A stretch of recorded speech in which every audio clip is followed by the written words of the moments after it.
साढ़े घर रूह आ जाती जब हम खत्म करवाते हैं।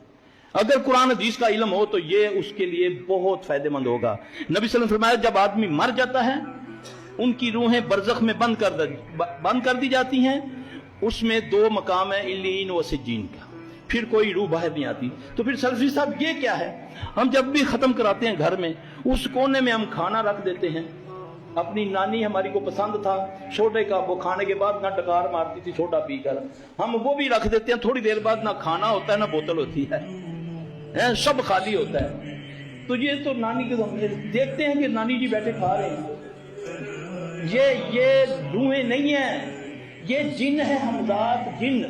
हर इंसान के साथ अल्लाह ने एक जिन को पैदा किया, इसलिए रोने से मना फरमाया कि ज्यादा किसी मैयत के ऊपर ना रोया करो।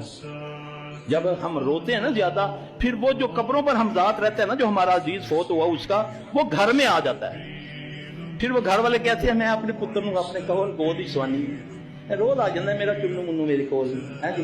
वो थोड़े दिनों के बाद उसको जोड़ों का दर्द लगता है, वो गेंठिया हो जाता है, मुड़ना शुरू हो जाती है।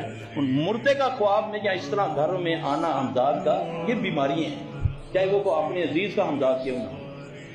ये मौकल ये है।